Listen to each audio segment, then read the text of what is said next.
ਦਿਸ਼ਾ ਪਰਿਵਰਤਨ ਦੇ ਪ੍ਰੋਗਰਾਮ ਨੂੰ ਦੇਖਣ ਵਾਲੇ ਸਾਰੇ ਭੈਣ ਭਰਾਵਾਂ ਨੂੰ ਜੈ ਮਸੀਹ ਦੀ। ਸਾਡੇ ਅੱਜ ਦੇ ਪ੍ਰੋਗਰਾਮ ਦੇ ਵਿੱਚ ਸ਼ਾਮਿਲ ਹੋਣ ਦੇ ਲਈ ਤੁਹਾਡਾ ਸਾਰਿਆਂ ਦਾ ਬਹੁਤ-ਬਹੁਤ ਸਵਾਗਤ ਹੈ। ਦੋਸਤੋ, ਅਸੀਂ ਪਰਮੇਸ਼ਰ ਪਿਤਾ ਦਾ ਧੰਨਵਾਦ ਕਰਦੇ ਹਾਂ ਕਿ ਉਹਨੇ ਸਾਨੂੰ ਇੱਕ ਵਾਰ ਫਿਰ ਤੋਂ ਤੁਹਾਡੇ ਨਾਲ ਰੂਬਰੂ ਹੋਣ ਦਾ ਮੌਕਾ ਦਿੱਤਾ।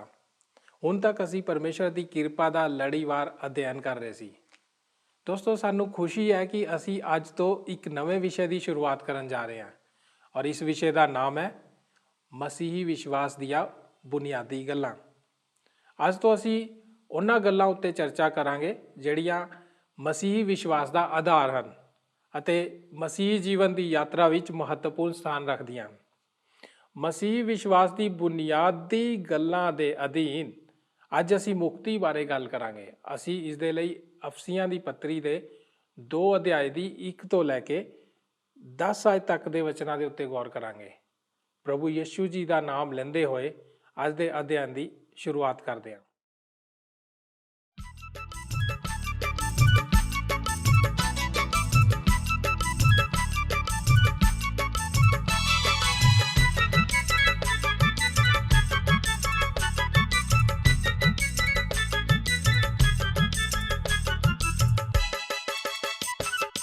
पवित्रता विच सिद्ध हो के रहो, प्यारे यीशु दी आड़ विच देर नहीं।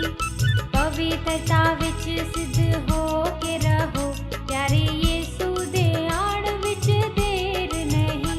उसदे वादे सारे पूरे हो रहे ने, तैयार हो जा। उसदे वादे सारे पूरे हो रहे ने, तैयार हो जा।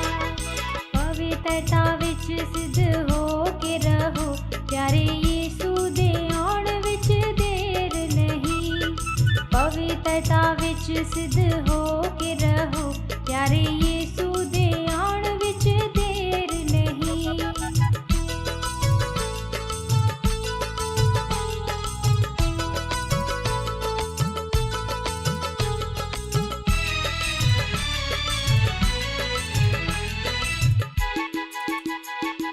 लड़ाइयां अकाल ते भूचाल नाल कई बीमारियां नाल नाश हो रहे ने। लड़ाइयां अकाल ते भूचाल नाल कई बीमारियां नाल नाश हो रहे ने। राजे राजा दे विरुद्ध खड़े हो रहे ने, तैयार हो जा। राजे राजा दे विरुद्ध खड़े हो रहे ने, तैयार हो जा। पवित्रता विच सिद्ध हो के रहो, प्यारे यीशु दे आउण विच देर नहीं। पवित्रता विच सिद्ध हो के रहो, प्यारे यीशु दे आउण विच देर नहीं।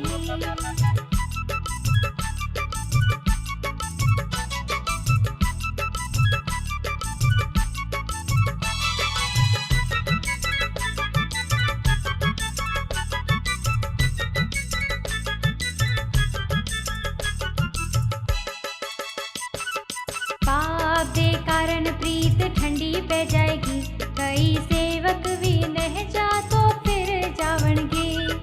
पाप दे कारण प्रीत ठंडी पै जाएगी, कई सेवक भी नह जा तो फिर जावणगे।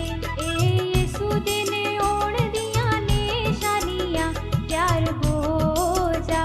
ए यीशु दे ने ओण दियां निशानियां, तैयार हो जा। पवित्रता विच सिद्ध हो के रहो, प्यारे यीशु दे आउण विच देर नहीं। पवित्रता विच सिद्ध हो के रहो, प्यारे यीशु दे आउण विच देर नहीं।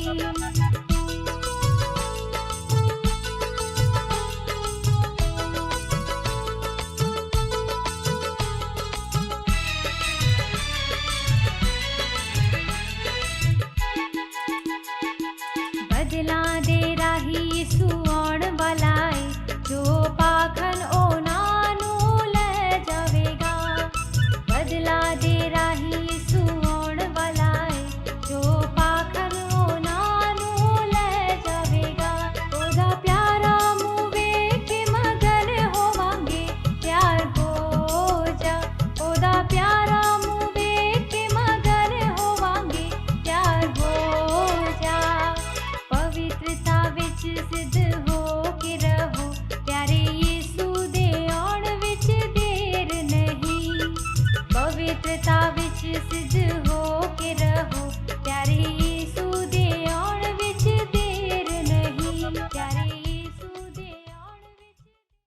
श्रोता दोस्तों, बाइबल मुक्ति बारे की आखदी है।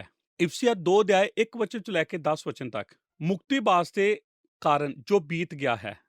2 ਅਧਿਆਇ 1 ਵਚਨ ਤੋਂ ਲੈ ਕੇ 3 ਵਚਨ ਤੱਕ ਅਸੀਂ ਮੁਰਦਾ ਸੀ।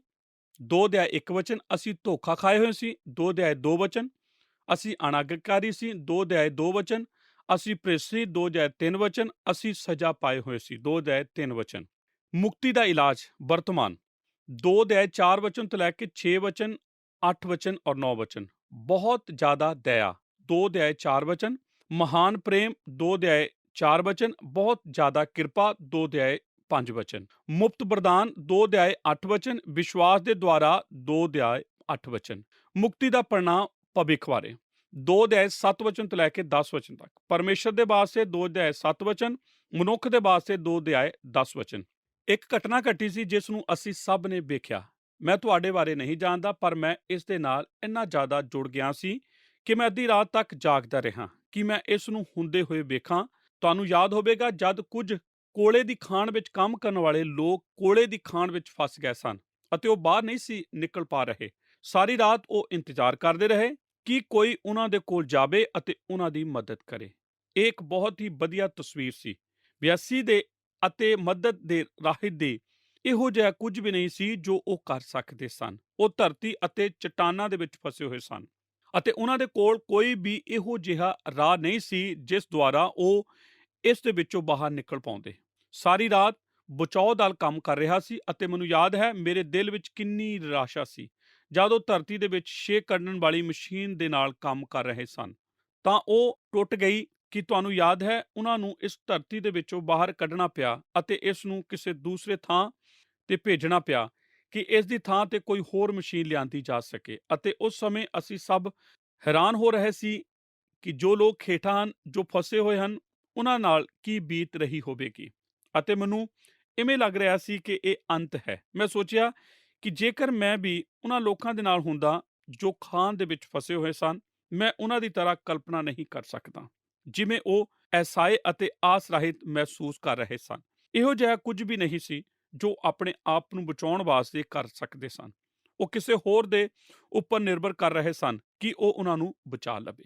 ਜਿੰਨਾ ਚੰਗੀ ਤਰ੍ਹਾਂ ਮੈਂ ਜਾਣਦਾ ਹਾਂ, ਇਹ ਮੁਕਤੀ ਦੀ ਤਸਵੀਰ ਹੈ। ਅਸੀਂ ਸਾਰੇ ਦੇ ਸਾਰੇ ਗਵਾਚੇ ਹੋਏ ਹਾਂ, ਇਸਾਏ ਹਾਂ ਅਤੇ ਆਸ ਰਹਿਤ ਬੇਆਸ ਹਾਂ ਅਤੇ ਅਸੀਂ ਕੁਝ ਵੀ ਇਹੋ ਜਿਹਾ ਨਹੀਂ ਕਰ ਸਕਦੇ ਜਿਸ ਦੇ ਦੁਆਰਾ ਅਸੀਂ ਪਰਮੇਸ਼ਰ ਤੱਕ ਪਹੁੰਚ ਸਕੀਏ। ਜੇਕਰ ਪਰਮੇਸ਼ਰ ਹੇਠਾਂ ਸਾਡੇ ਕੋਲ ਆਉਂਦਾ ਤਾਂ ਅਸੀਂ ਆਪਣੀ ਆਸ ਰਹਿਤ ਸਥਿਤੀ ਦੇ ਵਿੱਚ ਹੀ ਰਹੀ ਜਾਂਦੇ।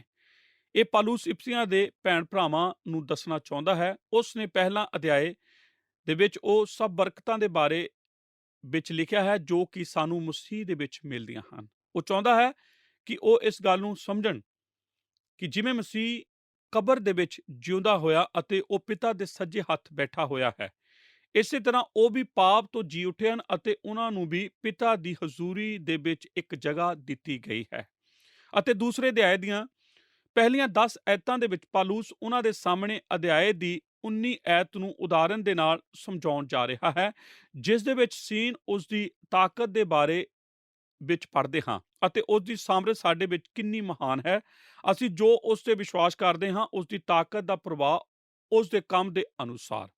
ਹੁਣ ਪਾਲੂਸ ਦੂਸਰੇ ਅਧਿਆਏ ਦੇ ਵਿੱਚ ਪਰਮੇਸ਼ਰ ਦੀ ਤਾਕਤ ਦੇ ਵਿਸ਼ੇ ਦੇ ਵੱਲ ਮੁੜਦਾ ਹੈ ਅਤੇ ਉਦਾਹਰਨ ਦਿੰਦਾ ਹੈ ਕਿ ਇਫਸੀਆਂ ਦੇ ਵਿਸ਼ਵਾਸੀ ਪਹਿਲਾਂ ਕੀ ਸਨ ਅਤੇ ਹੁਣ ਉਹ ਕਿਹੋ ਜਿਹੇ ਬਣ ਗਏ ਹਨ। ਇਹ ਲਗਭਗ ਇਸ ਤਰ੍ਹਾਂ ਹੈ ਜਿਵੇਂ ਕਿ ਮਸ਼ਹੂਰੀ ਤੋਂ ਪਹਿਲਾਂ ਅਤੇ ਬਾਅਦ ਵਿੱਚ ਹੁੰਦਾ ਹੈ। ਇੱਥੇ ਇੱਕ ਤਸਵੀਰ ਹੈ ਕਿ ਇਫਸੀਆਂ ਦੇ ਲੋਕ ਮਸੀਹ ਤੋਂ ਪਹਿਲਾਂ ਕਿਹੋ ਜਿਹੇ ਸਨ ਅਤੇ ਜਦ ਮਸੀਹ ਉਹਨਾਂ ਦੇ ਜੀਵਨ ਵਿੱਚ ਆ ਗਿਆ ਤਾਂ ਉਸ ਵਿੱਚ ਆਉਣ ਤੋਂ ਬਾਅਦ ਕਿਹੋ ਜਿਹੇ ਬਣ ਗਏ ਹਨ।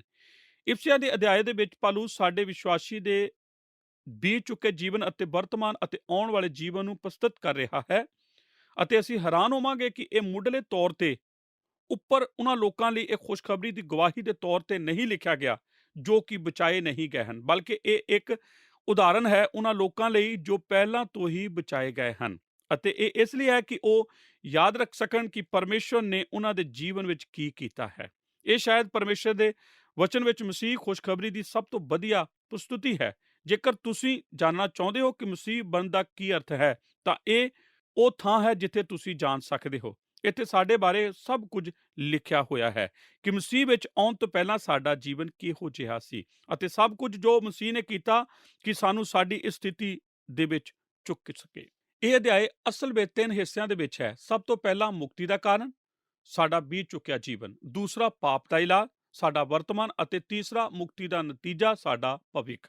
ਪਹਿਲਾ ਨੰਬਰ, ਮੁਕਤੀ ਦਾ ਕਾਰਨ, ਬੀਤ ਚੁੱਕਿਆ। 2 ਅਧਿਆਇ 1 ਵਚਨ ਤੋਂ ਲੈ ਕੇ 3 ਵਚਨ ਤੱਕ। ਸਭ ਤੋਂ ਪਹਿਲਾਂ ਅਸੀਂ ਇਸ ਗੱਲ ਨੂੰ ਪਹਿਲੀਆਂ 3 ਐਤਾਂ ਦੇ ਵਿੱਚ ਵੇਖੀਏ ਕਿ ਸਾਡੀ ਮੁਕਤੀ ਦਾ ਕਾਰਨ ਕੀ ਹੈ।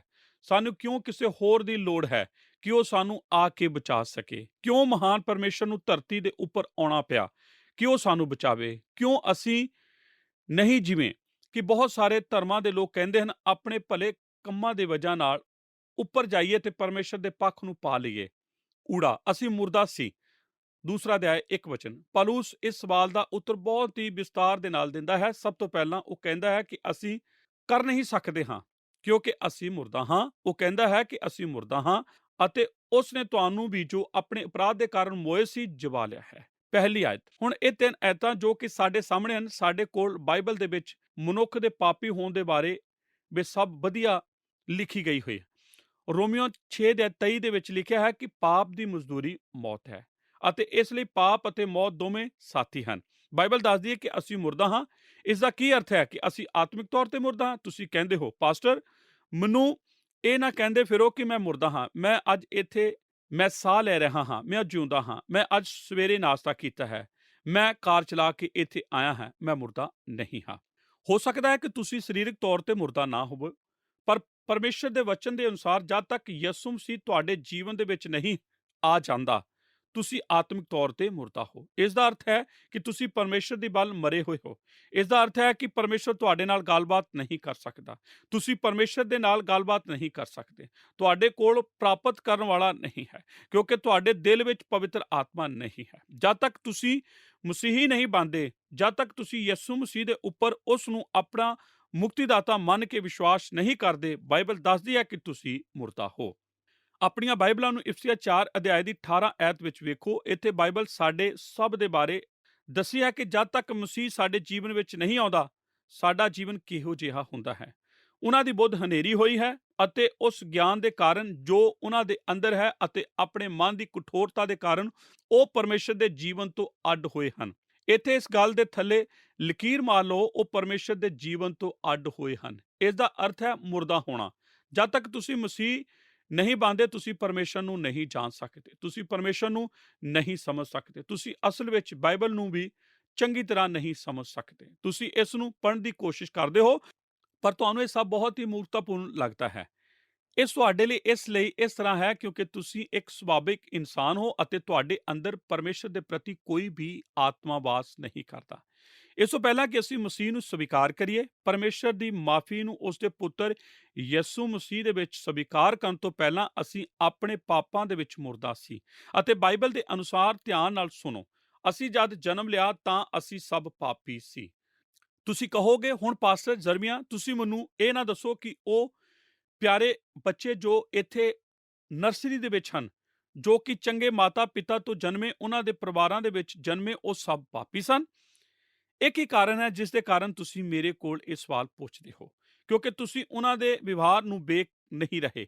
ਉਹ ਆਪਣੇ ਪਾਪਾਂ ਵਿੱਚ ਬੜੇ ਮਿੱਠੇ ਹਨ, ਉਹ ਸਵਾਰਥੀ ਹਨ, ਉਹ ਆਪਣੀ ਮਰਜ਼ੀ ਚਾਹੁੰਦੇ ਹਨ ਅਤੇ ਉਹ ਸਭ ਕੁਝ ਬਹੁਤ ਹੀ ਜਲਦੀ ਹੁੰਦਾ ਹੈ। ਜੇਕਰ ਉਹਨਾਂ ਨੂੰ ਉਹ ਨਹੀਂ ਮਿਲਦਾ ਤਾਂ ਉਹ ਸਾਨੂੰ ਇਸ ਦੇ ਬਾਰੇ ਦੱਸਦੇ ਹਨ। ਅਤੇ ਦਾਊਦ ਨੇ ਆਪਣੇ ਇੱਕ ਜ਼ਬੂਰ ਦੇ ਵਿੱਚ ਇਹ ਕਿਹਾ ਹੈ, ਜਦ ਉਹ ਆਪਣੇ ਪਾਪ ਪਰਮੇਸ਼ਰ ਅੱਗੇ ਲਿਆ ਰਿਹਾ ਸੀ, ਦਾਊਦ ਨੇ 51 ਅਧਿਆਏ 5 ਜ਼ਬੂਰ ਵਿੱਚ ਕਿਹਾ, ਵੇਖੋ ਮੈਂ ਬੁਰਾਈ ਦੇ ਵਿੱਚ ਪੈਦਾ ਹੋਇਆ ਅਤੇ ਮੇਰੀ ਮਾਤਾ ਨੇ ਮੈਨੂੰ ਪਾਪ ਦੇ ਵਿੱਚ ਜਨਮ ਦਿੱਤਾ।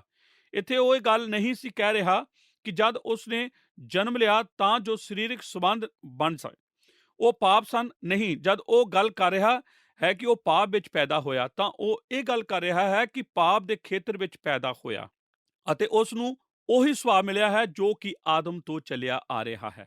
ਜਦ ਅਸੀਂ ਜਨਮ ਲੈਂਦੇ ਹਾਂ ਤਾਂ ਅਸੀਂ ਪਾਪੀ ਦੀ ਤੌਰ ਤੇ ਹੀ ਜਨਮ ਲੈਂਦੇ ਹਾਂ। ਤੁਸੀਂ ਸ਼ਾਇਦ ਇਸ ਨੂੰ ਪਸੰਦ ਨਾ ਕਰੋ ਅਤੇ ਤੁਸੀਂ ਸ਼ਾਇਦ ਇਹੋ ਹੀ ਕਹੋ, ਇਹ ਤਾਂ ਬਹੁਤ ਹੀ ਕੱਟੜਵਾਦ ਵਾਲੀਆਂ ਸਿੱਖਿਆ ਹੈ। ਨਹੀਂ, ਇਹ ਨਹੀਂ ਹੈ, ਇਹ ਪਰਮੇਸ਼ਰ ਦਾ ਵਚਨ ਹੈ। ਉਹ ਦੱਸਦਾ ਕਿ ਅਸੀਂ ਆਪਣੇ ਪਾਪਾਂ ਦੇ ਵਿੱਚ ਹੀ ਆਪਣੀਆਂ ਗਲਤੀਆਂ ਦੇ ਕਾਰਨ ਮੁਰਦਾ ਹਾਂ। ਬਾਈਬਲ ਦੱਸਦੀ ਹੈ ਕਿ ਅਸੀਂ ਅਪਰਾਧ ਕਰਦੇ ਹਾਂ ਅਤੇ ਅਸੀਂ ਪਾਪੀ ਹਾਂ। ਹੁਣ ਤੁਹਾਨੂੰ ਇਹ ਸ਼ਬਦ ਸਮਝਣ ਵਿੱਚ ਕੋਈ ਵੀ ਪਰੇਸ਼ਾਨੀ ਨਾ ਹੋਵੇਗੀ ਕਿ ਗਲਤ ਜਾਂ ਦੋਸ਼ੀ ਦਾ ਕੀ ਅਰਥ ਹੈ। ਤੁਸੀਂ ਕਿਸੇ ਥਾਂ ਤੇ ਜਾਂਦੇ ਹੋ ਅਤੇ ਤੁਸੀਂ ਅੱਗੇ ਨਹੀਂ ਜਾ ਸਕਦੇ, ਉਹ ਕਹਿੰਦੇ ਹਨ ਅੱਗੇ ਜਾਣਾ ਮਨਾ ਹੈ। ਇਸ ਦਾ ਕੀ ਹੈ? ਇਸ ਦਾ ਅਰਥ ਹੈ ਕਿ ਤੁਹਾਨੂੰ ਉੱਥੇ ਨਹੀਂ ਚੱਲਣਾ ਫਿਰਨਾ ਚਾਹੀਦਾ। ਅਗਰ ਤੁਸੀਂ ਉਸ ਲਕੀਰ ਤੋਂ ਪਾਰ ਤੁਰਦੇ ਹੋ ਤਾਂ ਤੁਸੀਂ ਸਮੱਸਿਆ ਦੇ ਵਿੱਚ ਪੈ ਜਾਵੋਗੇ। ਖਾਸ ਤੌਰ ਤੇ ਜੇਕਰ ਉਹਨਾਂ ਦੇ ਕੋਲ ਉੱਠ ਕੋਈ ਕੁੱਤਾ ਹੋਵੇ, ਅੱਗੇ ਨੂੰ ਜਾਵੇ। ਅੱਗੇ ਨਾ ਜਾਣ ਦਾ ਅਰਥ ਲਕੀਰ ਪਾਰ ਨਾ ਕਰਨਾ। ਪਰਮੇਸ਼ਰ ਦੇ ਵੀ ਕੁਝ ਨਿਯਮ ਹਨ ਅਤੇ ਅਸੀਂ ਸਭ ਉਹਨਾਂ ਲਕੀਰਾਂ ਨੂੰ ਪਾਰ ਕਰਦੇ ਹਾਂ ਅਤੇ ਅਸੀਂ ਵਿਦਰੋਹ ਕਰਦੇ ਹਾਂ।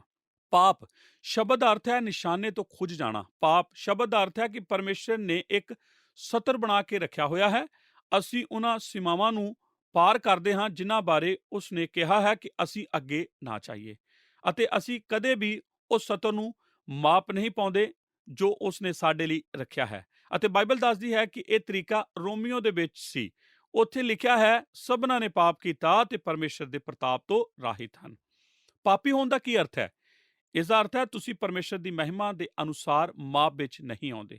ਇਸ ਦਾ ਅਰਥ ਹੈ ਕਿ ਤੁਸੀਂ ਪਵਿੱਤਰਤਾ ਦੇ ਟੈਕਸ ਵਿੱਚ 100% ਨਹੀਂ ਆ ਪਾਉਂਦੇ ਅਤੇ ਤੁਸੀਂ ਸਵਰਗ ਵਿੱਚ ਉਸ ਸਮੇਂ ਤੱਕ ਨਹੀਂ ਜਾ ਸਕਦੇ ਜਦ ਤੱਕ ਤੁਸੀਂ ਪਵਿੱਤਰਤਾ ਦੇ ਟੈਕਸ ਵਿੱਚ 100% ਨਹੀਂ ਪਾਉਂਦੇ। ਜੇਕਰ ਅਸੀਂ ਪੂਰੀ ਚਰਚ ਦੇ ਲੋਕਾਂ ਨੂੰ ਇੱਥੇ ਲਾਈਨ ਦੇ ਵਿੱਚ ਖੜਾ ਕਰ ਦਈਏ ਅਤੇ ਅਸੀਂ ਉਹਨਾਂ ਨੂੰ ਕਹੀਏ ਅਸੀਂ ਹੁਣ ਚਾਹੁੰਦੇ ਹਾਂ ਕਿ ਤੁਸੀਂ ਸਮੁੰਦਰ ਦੇ ਕੰਢੇ ਤੇ ਜਾਓ ਅਤੇ ਹਿੰਦ ਮਹਾਸਾਗਰ ਦੇ ਵਿੱਚ ਤੈਰ ਕੇ ਪਾਰ ਕਰੋ, ਤੁਹਾਡੇ ਵਿੱਚੋਂ ਹਰ ਇੱਕ ਨੂੰ ਸ਼ੁਰੂ ਕੀਤਾ ਅਤੇ ਕੁਝ ਨਾ ਕੁਝ ਉਹ ਕੰਢੇ ਤੱਕ ਪਹੁੰਚੇ, ਪਰ ਅਤੇ ਤੁਹਾਡੇ ਵਿੱਚ ਕੁਝ ਲੋਕ ਪਾਣੀ ਦੇ ਵਿੱਚ ਗਏ ਅਤੇ ਥੋੜਾ ਉਨਹਾਨ ਨੇ ਤੈਰ ਲਿਆ।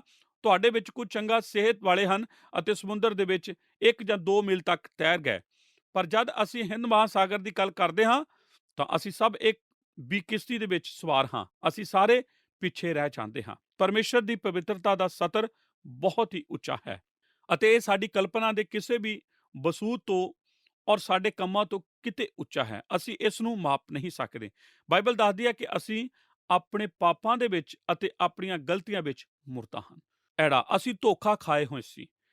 ਦੂਸਰਾ ਅਧਿਆਇ ਦੂਸਰਾ ਵਚਨ ਪਹਿਲਾ ਹਿੱਸਾ। ਜਦ ਅਸੀਂ ਅੱਗੇ ਪੜ੍ਹਦੇ ਜਾਂਦੇ ਹਾਂ ਤਾਂ ਸਾਨੂੰ ਪਤਾ ਲੱਗਦਾ ਹੈ ਅਸੀਂ ਸਿਰਫ ਮੁਰਦਾ ਹੀ ਨਹੀਂ ਬਲਕਿ ਅਸੀਂ ਧੋਖਾ ਖਾਏ ਹੋਏ ਹਾਂ।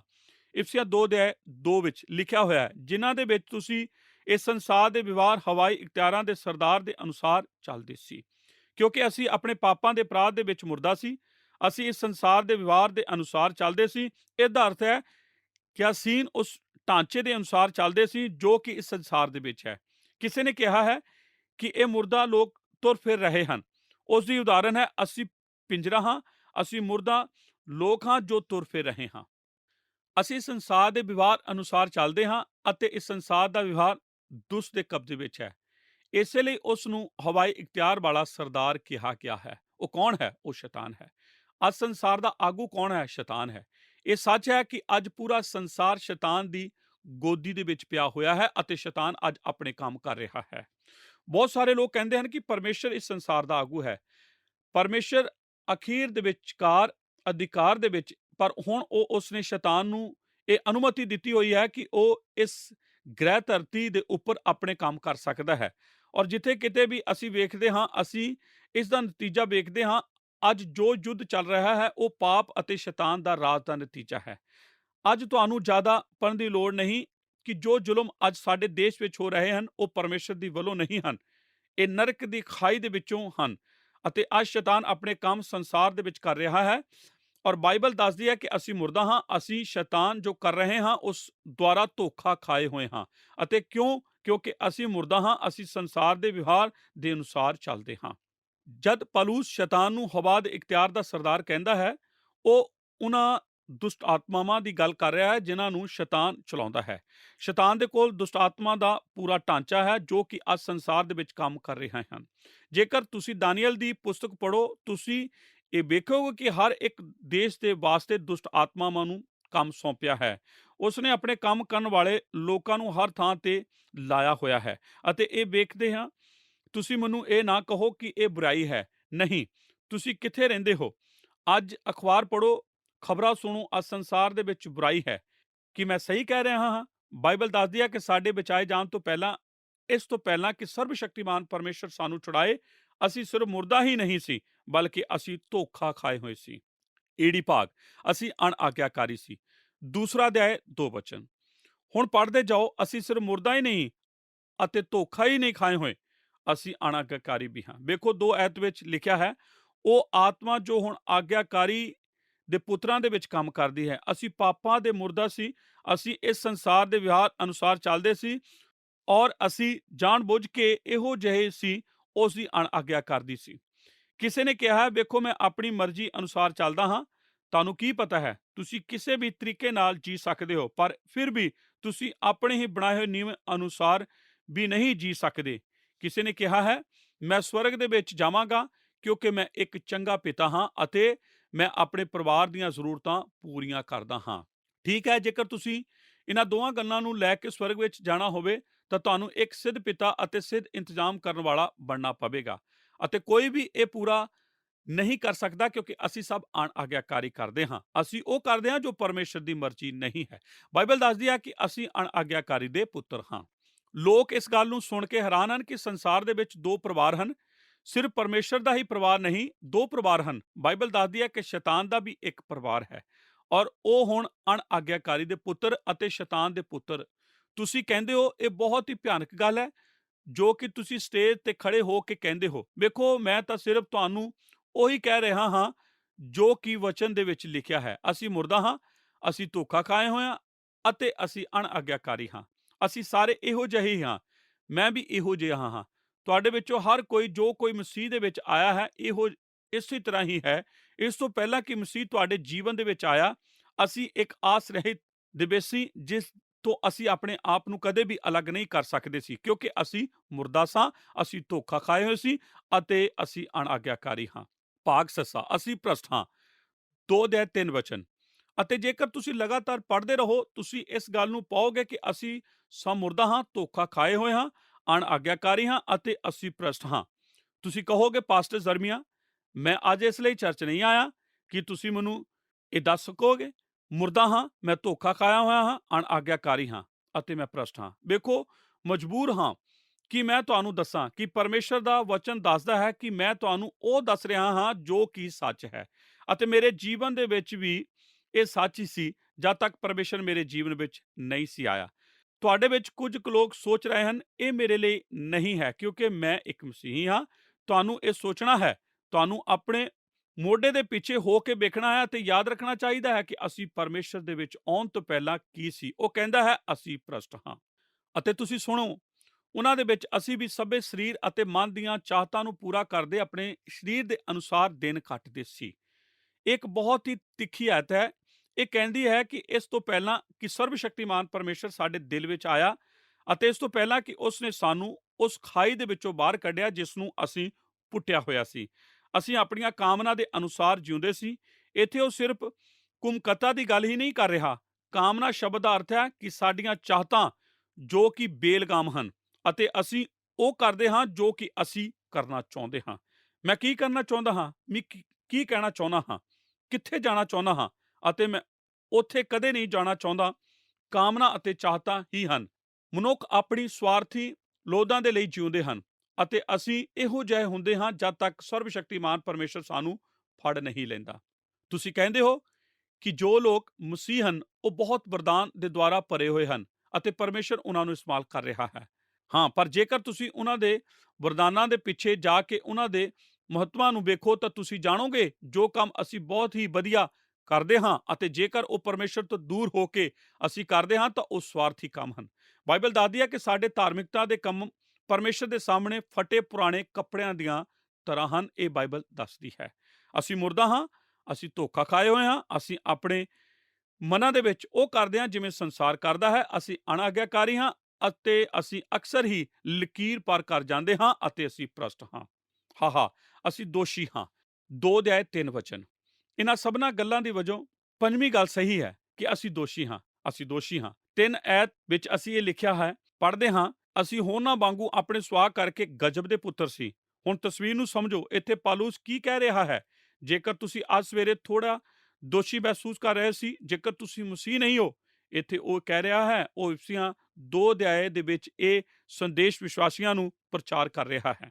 ਉਹ ਕਹਿ ਰਿਹਾ ਹੈ, ਮੈਂ ਚਾਹੁੰਦਾ ਹਾਂ ਕਿ ਤੁਸੀਂ ਪਿੱਛੇ ਮੁੜ ਕੇ ਵੇਖੋ ਅਤੇ ਯਾਦ ਕਰੋ ਕਿ ਤੁਸੀਂ ਮੁਰਦਾ ਸੀ, ਤੁਸੀਂ ਧੋਖਾ ਖਾਏ ਹੋਏ ਸੀ ਅਤੇ ਤੁਸੀਂ ਆਪਣੇ ਮਨਾਂ ਵਿੱਚ ਅਣਕਾਰੀ ਸੀ ਅਤੇ ਤੁਸੀਂ ਦੋਸ਼ੀ ਸੀ। ਇਹ ਸਭ ਗੱਲ ਸੱਚ ਹਨ।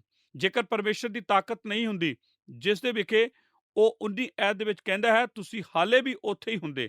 ਸਾਡੇ ਵਿੱਚ ਜੋ ਇਸ ਗੱਲ ਦੇ ਵਿੱਚ ਗਰਵ ਕਰਦੇ ਹਨ ਕਿ ਅਸੀਂ ਮਸੀਹ ਨੂੰ ਸਵੀਕਾਰ ਕਰ ਲਿਆ ਹੈ, ਸਾਨੂੰ ਉਹ ਯਾਦ ਰੱਖਣਾ ਚਾਹੀਦਾ ਹੈ ਕਿ ਅਸੀਂ ਕਿੱਥੇ ਹਾਂ, ਕਿਉਂਕਿ ਸਾਡੇ ਵਿੱਚ ਹਰ ਕੋਈ, ਭਾਵੇਂ ਅਸੀਂ ਆਪਣੇ ਬਾਰੇ ਕਿਹੋ ਜਿਹਾ ਵੀ ਮਹਿਸੂਸ ਕਰਦੇ ਹਾਂ, ਜਦ ਤੱਕ ਸਰਵਸ਼ਕਤੀਮਾਨ ਪਰਮੇਸ਼ਰ ਨੇ ਸਾਨੂੰ ਫੜ ਨਹੀਂ ਲਿਆ, ਅਸੀਂ ਸਭ ਕੁਝ ਸੀ ਜੋ ਇਹਨਾਂ 3 ਐਤਾਂ ਦੇ ਵਿੱਚ ਲਿਖਿਆ ਹੈ। ਅਸੀਂ ਸਭ ਦੋਸ਼ੀ ਸੀ, ਅਸੀਂ ਕ੍ਰੋਧ ਦੀ ਸੰਤਾਨ ਸੀ ਅਤੇ ਇੱਥੇ ਲਿਖਿਆ ਹੋਇਆ ਸੀ ਜਿਵੇਂ ਦੂਸਰੇ ਹਨ। ਪਰ ਮੈਂ ਚਾਹੁੰਦਾ ਹਾਂ ਕਿ ਤੁਸੀਂ ਇਸ ਗੱਲ ਵੱਲ ਧਿਆਨ ਦੇਵੋ। ਮੈਂ ਚਾਹੁੰਦਾ ਹਾਂ ਕਿ ਤੁਸੀਂ ਸ਼ਬਦਾਂ ਦੇ ਹੇਠਾਂ ਆਪਣੀ ਬਾਈਬਲ ਦੇ ਲਕੀਰ ਬਣਾਓ ਅਤੇ ਬਾਈਬਲ ਦੇ 2 ਮਹਾਨ ਸ਼ਬਦ ਹਨ, ਪਰ ਪਰਮੇਸ਼ਰ ਇਸ ਨੂੰ ਉੱਚੀ ਆਵਾਜ਼ ਦੇ ਨਾਲ ਕਹੋ। ਪਰ ਪਰਮੇਸ਼ਵਰ, ਜੇਕਰ ਤੁਸੀਂ ਬਾਈਬਲ ਨੂੰ ਪੜ੍ਹੋ ਤਾਂ ਇਹੀ ਬਾਈਬਲ ਦਾ ਸਿਰਲੇਖ ਹੈ। ਆਦਮ ਅਤੇ ਹਵਾ ਆਪਣੇ ਪਾਪਾਂ ਦੀ ਵਜ੍ਹਾ ਦੇ ਨਾਲ ਗੁਆਚੇ ਹੋਏ ਸਨ, ਪਰ ਪਰਮੇਸ਼ਰ ਨੂੰ ਵੀ ਦੂਸਰੇ ਲੋਕਾਂ ਦੇ ਨਾਲ ਪਾਣੀ ਦੇ ਵਿੱਚ ਡੁੱਬ ਜਾਂਦਾ, ਪਰ ਅਬਰਾਹਾਮ ਨੂੰ ਤਿਆਗਿਆ ਜਾ ਸਕਦਾ ਸੀ, ਪਰ ਪਰਮੇਸ਼ਰ ਜਨੋਂ ਨੂੰ ਕਦੇ ਦੂਸਰਾ ਮੌਕਾ ਨਾ ਦਿੱਤਾ ਜਾਂਦਾ। ਪਰ ਪਰਮੇਸ਼ਰ, ਬਾਈਬਲ ਦੇ ਵਿੱਚ ਹਰ ਥਾਂ ਜਾਓ ਅਤੇ ਜਾ ਕੇ ਵੇਖੋ, ਇਹਨਾਂ ਸ਼ਬਦਾਂ ਹੀ ਹਨ ਜੋ ਕਿ ਅੰਤਰ ਬਣਾਉਂਦੇ ਹਨ। ਪਰ ਪਰਮੇਸ਼ਰ, ਫਿਰ ਤੋਂ ਕਹੋ, ਪਰ ਪਰਮੇਸ਼ਰ, ਪਰਮੇਸ਼ਰ ਸਭ ਤੋਂ ਵੱਡਾ ਅੰਤਰ ਬਣਾਉਂਦਾ ਹੈ। ਅਸੀਂ ਆਪਣੇ ਪਾਪਾਂ ਦੇ ਵਿੱਚ ਗੁਆਚੇ ਹੋਏ ਸੀ, ਪਰ ਸਰਵਸ਼ਕਤੀਮਾਨ ਪਰਮੇਸ਼ਰ ਇਲਾਜ ਲੈ ਕੇ ਆਇਆ ਅਤੇ ਸਾਡੀ ਮੁਕਤੀ ਦਾ ਕਾਰਨ ਪਹਿਲੀਆਂ 3 ਐਤਾਂ ਦੇ ਵਿੱਚ ਦਿੱਤਾ ਹੋਇਆ ਹੈ। ਮੁਕਤੀ ਦਾ ਇਲਾਜ ਵਰਤਮਾਨ, ਦੂਸਰਾ ਭਾਗ, ਅਤੇ ਪਾਪਾਂ ਦਾ ਇਲਾਜ ਹੁਣ ਅਗਲੀ ਐਤ ਦੇ ਵਿੱਚ ਅਸੀਂ ਆਉਂਦੇ ਹਾਂ ਅਤੇ ਮੈਂ ਇਲਾਜ ਇਸ ਤਰੀਕੇ ਦੇ ਨਾਲ ਪ੍ਰਸਤੁਤ ਕਰਨ ਚਾਹੁੰਦਾ ਹਾਂ। ਮੈਂ ਤੁਹਾਡੀਆਂ ਬਾਈਬਲਾਂ ਦੇ ਵੱਲ ਵੇਖਣਾ ਚਾਹੁੰਦਾ ਹਾਂ।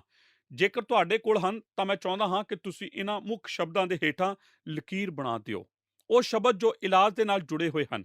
ਮੈਂ ਤੁਹਾਨੂੰ ਪਰਮੇਸ਼ਰ ਦੀ ਮੁਕਤੀ ਦੇ ਇਲਾਜ ਦਾ ਫਾਰਮੂਲਾ ਦੇਣਾ ਚਾਹੁੰਦਾ ਹਾਂ। ਉਹ ਠੀਕ ਹੈ। ਊੜਾ ਭਾਗ, ਮਹਾਨ ਦਇਆ 2 ਅਧਿਆਏ 24 ਵਚਨ। ਸਭ ਤੋਂ ਪਹਿਲਾਂ ਇਸ ਫਾਰਮੂਲੇ ਦੇ ਸਭ ਤੋਂ ਪਹਿਲਾ ਹਿੱਸਾ ਮਹਾਨ ਦਇਆ। ਵੇਖੋ 4 ਐਤ ਦੇ ਵਿੱਚ ਕੀ ਲਿਖਿਆ ਹੋਇਆ ਹੈ, ਪਰ ਪਰਮੇਸ਼ਰ ਜੋ ਕਿ ਦਇਆ ਦਾ ਧਨੀ ਹੈ। ਹੁਣ ਦਇਆ ਦਾ ਅਰਥ ਕੀ ਹੈ? ਜੋ ਕੀਮਤ ਸਾਨੂੰ ਚੁਕਾਉਣੀ ਪੈਣੀ ਸੀ ਉਹ ਸਾਨੂੰ ਚੁਕਾਉਣੀ ਨਹੀਂ ਪਵੇਗੀ। ਸਾਡੇ ਨਾਲ ਇਸ ਪ੍ਰੋਗਰਾਮ ਦੇ ਵਿੱਚ ਸ਼ਾਮਿਲ ਹੋਣ ਦੇ ਲਈ ਤੁਹਾਡਾ ਧੰਨਵਾਦ। ਅੱਜ ਅਸੀਂ ਪਰਮੇਸ਼ਰ ਦੀ ਮੁਕਤੀ ਬਾਰੇ ਗੱਲਬਾਤ ਕਰ ਰਹੇ ਸੀ। ਅਸੀਂ ਬਾਈਬਲ ਦੇ ਵਿੱਚ ਵੇਖਿਆ ਕਿ ਇਹ ਮੁਕਤੀ ਬਾਰੇ ਕੀ ਦੱਸਦੀ ਹੈ। ਅਸੀਂ ਇਸ ਦੇ ਲਈ ਅਫਸੀਆਂ ਦੀ ਪੱਤਰੀ ਦੇ 2 ਅਧਿਆਏ ਦੀ 1 ਤੋਂ ਲੈ ਕੇ 10 ਆਇਤ ਤੱਕ ਦੇ ਵਚਨਾਂ ਉੱਤੇ ਗੌਰ ਕੀਤਾ ਸੀ। ਦੋਸਤੋ, ਅਸੀਂ ਵੇਖਿਆ ਕਿ ਮੁਕਤੀ ਦੇ ਲਈ ਮਨੁੱਖ ਆਪਣੇ ਵੱਲੋਂ ਕੁਝ ਵੀ ਨਹੀਂ ਕਰ ਸਕਦਾ। ਕੀ ਉਹ ਆਪਣੇ ਆਪ ਨੂੰ ਪਾਪ ਤੋਂ ਛੁਡਾ ਸਕਦਾ ਹੈ? ਨਹੀਂ। ਇਹ ਤਾਂ ਆਪ ਪਰਮੇਸ਼ਰ ਦੁਆਰਾ ਚੁੱਕਿਆ ਗਿਆ ਕਦਮ ਸੀ ਕਿ ਉਹ ਸਾਨੂੰ ਛੁਡਾਏ। ਮੁਕਤੀ ਦੇ ਬਾਰੇ ਸਮਝਣ ਦੇ ਲਈ ਇਸ ਅਧਿਆਇ ਨੂੰ 3 ਹਿੱਸਿਆਂ ਵਿੱਚ ਵੰਡਿਆ ਗਿਆ ਹੈ। ਪਹਿਲਾ ਹਿੱਸਾ ਮੁਕਤੀ ਦਾ ਕਾਰਨ ਦੱਸਦਾ ਹੈ।